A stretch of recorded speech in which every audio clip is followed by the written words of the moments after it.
France will work with China on issues ranging from 5G technology to military.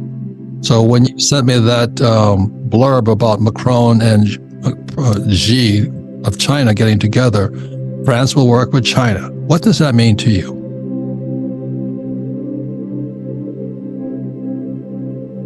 It means that a lot of our alliances are breaking ranks, and it's very scary. I mean, it was one thing when we talked about Mexico breaking rank, and they have formally applied to BRICS. We already know that Saudi Arabia has broken rank, who's formally applied to BRICS and the Shanghai Cooperation Organization, and allies like Turkey and Egypt. These countries are all starting to slide away. We talked about rumors of Australia and New Zealand doing it, but when you look at what the French have done, it's crazy.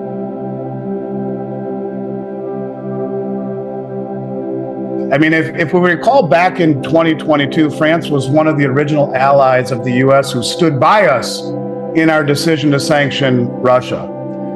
But the idea of our allies slowly starting to turn their back on us, slowly starting to walk away. It's almost all of the US policies over the last decade, which we presume that we were and always would be the global leader, not just militarily, but economically, have to be, I think, thought of again. I mean, the best laid plans need to be reevaluated, and those always were what we thought was the rule of the room.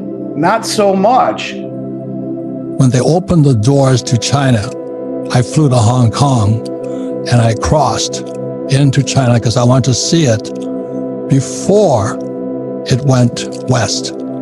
So I was there, I was riding the buses around China and all that. It was a dirt poor country. I don't think Americans see how fast they're coming on. Because I still remember riding this bus in China.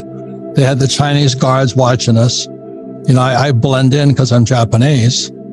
And the bus driver's driving along the road. There's this duck farmer. I mean, this was poor. There was no cities there, no buildings. The Chinese looked like Filipinos because they were so emaciated and in the sun. They lived in mud huts.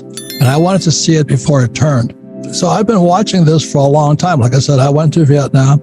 I fought a number of Chinese soldiers out there. So we knew the Chinese were supplying the North Vietnamese. So that's what concerns me is my friend, when you say that you can be called Chinese Americans, but the regular people cannot afford to live in Hawaii. That's why homelessness is through the roof out there. When I sit in Hawaii and I look at my classmates and all that, they can barely afford to buy lunch, a lot of them. And then all these Asians come in and they're buying this place, whether it's, when I was in the 60s, with the Japanese came in, the hotel I met you in was owned by the Japanese. Most of the hotels are owned by Japanese. They're run by Japanese. Do you know what I mean? And then now you're saying the Chinese Americans are buying, but they're still Chinese. Hawaii has turned into the Communist Republic of China, CCP. Now it has. I mean, I love Hawaii. It's a beautiful country, beautiful land. But it's so oppressive. It's become communistic. My friends are leaving Hawaii in droves, but the Asians are moving in. It's staggering how fast China can build, how fast they can get things done. It's staggering. But I never forget they're a centrally controlled government. That's communism. And that's why this book here, written by Karl Marx in 1848, is coming true today. And when you see countries like Mexico, our allies, Turkey, our allies, Saudi Arabia, the linchpin of the dollar hegemony, Egypt, all of these countries that we've had great relationships with are now abandoning the West and moving towards a relationship with this growing chorus of countries that seem to be not only doing this to stand up against the West, but also because it represents opportunity, mutual opportunity. And if you look at what China is doing and going into all of these countries, they're not exploiting as much as they are industrializing. And this is a mutually beneficial arrangement. Correct. You can't trust America. Right. And can I go back a little bit further? Is that when Nixon took the dollar off the gold standard in 71 and the economy went crazy, So with gold not going, 74, Nixon sent Kissinger to Saudi Arabia. And instead of being a gold-backed currency, the dollar, it became a petrol-backed dollar. And that gave the United States much more power. So when I first met Andy, I wasn't aware of what happened in Afghanistan. I saw from the military side. We left, $90 billion with the best equipment in the world behind. I mean, thank you, Joe Biden. And your son Hunter, I'm sure he brokered that deal. But you know what I mean? And then Saudi Arabia says, man, we can't trust America. Right. Exactly. And so that's why the oil prices, and first act was to cut off the Keystone XL pipeline, send oil from $30 a barrel to $130 a barrel, which causes inflation. And then he pulled us up Afghanistan. So this is when Andy and I bonded as brothers, are going, holy mackerel. Andy sees the macro first. And then Saudi Arabia says, we're out of it. So they joined the BRICS, which is Brazil, Russia, India, China, South Africa. Then it became Brazil, Russia, India, China, South Africa, Saudi Arabia. And how many other countries have joined BRICS now? There's over 60 countries that have applied or are in the process of applying.